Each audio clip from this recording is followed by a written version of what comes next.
మరి వాళ్ళు క్రైస్తవులు వచ్చి మిమ్మల్ని మతం మార్చడానికి ఆశలు చూపించారా? బట్టలు ఇవ్వడానికి వస్తారండి. మత మార్పు మాత్రం మాకు చెప్పవద్దు. మీరు వచ్చింది ఏదో రండి, వెళ్తే వెళ్ళండి. ఎన్నిసార్లు ఇక్కడికి 20 సంవత్సరాల నుంచి క్రైస్తవులు ఇక్కడికి వచ్చి మిమ్మల్ని మతం మార్చాలని ట్రై చేశారని చెప్పండి. చాలా రోజుల నుంచి ట్రై చేశారండి. ఎన్ని సంవత్సరాల నుంచి? దగ్గర ఒక 15 సంవత్సరాల నుంచి వాళ్ళు ట్రై చేశారండి. అయితే మాకు కోరిక ఒకటండి, రామాయణం కావాలండి. రామాయణం కావాలనుకుంటే మాకు శక్తి లేదండి. శక్తి లేదంటే డబ్బుల విషయంలో 20 సంవత్సరాల నుంచి ట్రై చేస్తున్నామండి. 20 సంవత్సరాల నుంచి 20 సంవత్సరాల నుంచి ట్రై చేస్తున్నాం. ఎప్పుడు మాకు తెలిసింది కాదు, ఏం కాదు. మాకు మట్టుకు మేము నమ్ముకున్న సిద్ధాంతం అంతా ఆ భగవంతుడు శ్రీరాముడికే తప్ప. జై శ్రీరామ్. నేను మీ తోట రామకృష్ణ. ఈ రోజు ఏజెన్సీ బాగా అప్పర్ పాటు ఆ కొండల పైన ఒక ఊరు ఉందండి, పెదకొండ అనే ఊరు. ఆ ఊరు పర్యటనకి వెళ్తూ ఈ ఘాటి ఎక్కే ముందు ఈ చిన్న వీడియో.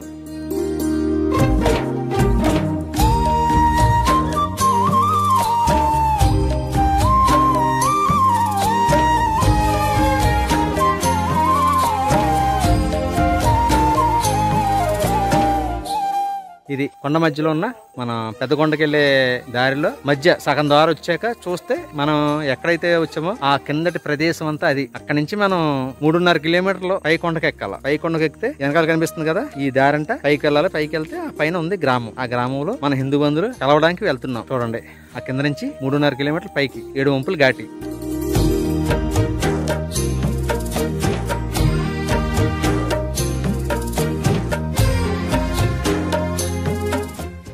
జై శ్రీరామ్. జై శ్రీరామ్. మీ పేరు? పల్లాల మంగిరెడ్డి సార్.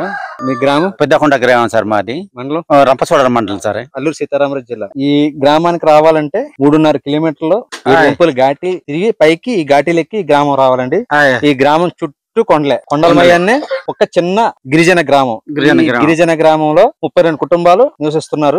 ఈ 32 కుటుంబాలు మన గిరిజన సాంప్రదాయాలైన హిందూ సాంప్రదాయాలు పాటిస్తూ ఇక్కడ జీవనం సాగిస్తున్నారు. ఇప్పుడు మీకు ఏం కావాలో చెప్పండి. మాకు రామాలయం కావాలి సార్. ఇప్పుడు మా తాత నుంచి హిందూ సంప్రదాయమే నడుపుకుంటున్నాము. ఎన్ని సంవత్సరాల క్రితం నుంచి ఉన్నారు ఇక్కడ? 1000 సంవత్సరాల నుంచి ఉండవచ్చు. 32 కుటుంబాలు ఉన్నాయి కదా, అందు గురించి వలస వచ్చారా లేకపోతే ఎక్కడి నుంచి? నేను ఎరగబడ్డప్పటికి 12 ఇండ్లు.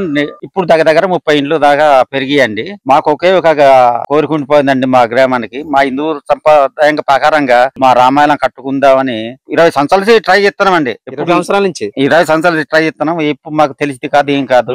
ఈ రోజు హిందువుల సంప్రదాయాన్ని ప్రకారంగా మీరు మా దగ్గరికి వచ్చినందుకు మీకు కూడా ఎంతో ధన్యవాదాలండి. మా తరపున కూడా మీకు ధన్యవాదాలు. ఇంత మారుమూల ప్రదేశం, ఎంత కొండ పైన ఉంటూ జీవిస్తూ కూడా మీరు సనాతన హిందూ ధర్మంలో జీవిస్తున్నారు. మన వాళ్ళు చెప్పారు ఎన్నిసార్లు ఇక్కడికి 20 సంవత్సరాల నుంచి క్రైస్తవులు ఇక్కడికి వచ్చి మిమ్మల్ని మతం మార్చాలని ట్రై చేశారని చెప్పండి. చాలా రోజుల నుంచి ట్రై చేశారండి. ఎన్ని సంవత్సరాల నుంచి? దగ్గర ఒక 15 సంవత్సరాల నుంచి వాళ్ళు ట్రై చేశారండి. మాకు మట్టుకు మేము నమ్ముకున్న సిద్ధాంతం అంతా ఆ భగవంతుడు శ్రీరాముడికే తప్ప. అయితే మాకు కోరిక ఒకటండి, రామాయణం కావాలండి. రామాయణం కావాలనుకుంటే మాకు శక్తి లేదండి. శక్తి లేదంటే డబ్బుల విషయంలో దగ్గర ఒక 15,000 కలసన చేసి ఉంటుంది. అది దానికి తోడుగా మాకు దాతలు కూడా సహకరించేలాగా మీరు కూడా సహకరించాలండి. మాకు తప్పుంటాయండి.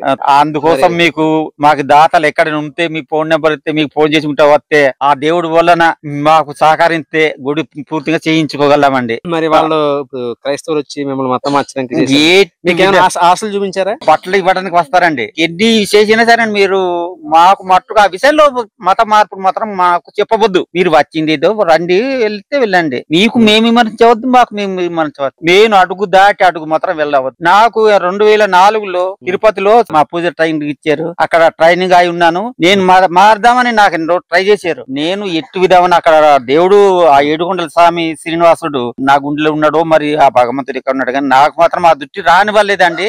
అది రాలేదు, ఆ దృష్టి రాలేదు. నేను ఆ దృష్టి నేను వెళ్ళదలుచుకోలేదు. నాకు రామాయణమే కావాలండి. అది దానికోసం దాతలకు మాత్రం ముందుకు వచ్చేలాగా ఏర్పాటు చేసి చాలా సంతోషం అండి. మీకు మీకు ఇక్కడ రామాలయం నిర్మించేదాకా నా కళ్ళతో చూసే ఏర్పాటులాగా మీరు మీ కళ్ళతో రామాలయం చూస్తారు. సంతోషం అండి. దాని గురించి మేము పనిచేస్తాం.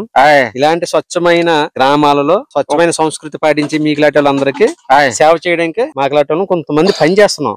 మేము మీకు తప్పించి ఎవరికి చేస్తాం? మా కోరిక ప్రకారంగా మీరు కూడా అంత హామీగా చెప్తున్నారు గనక నేను ఆ రాముడికి రామాయణం చూడాలండి నా కళ్ళతోటి. అంతే. చివరికి ఒక కోరిక ఉన్నది కానీ అది ఇక్కడ చెప్పదలుచుకున్నది లేదు. కాసిన అయోధ్యకు వెళ్ళాలన్నది కానీ అది ఇంతవరకు మనకు అది కూడా అవుతుంది. ఆ దేవుడు మరి ముందైతే రామాలయం మనం ప్రయత్నం చేద్దాం. అవునండి. రామాలయం అయిపోయిన చాలా సంతోషం. కోరిక రామాలయం కల్లారా చూసా కాశీ కూడా కల్లారా చూద్దరు కానీ చాలా సంతోషం అండి.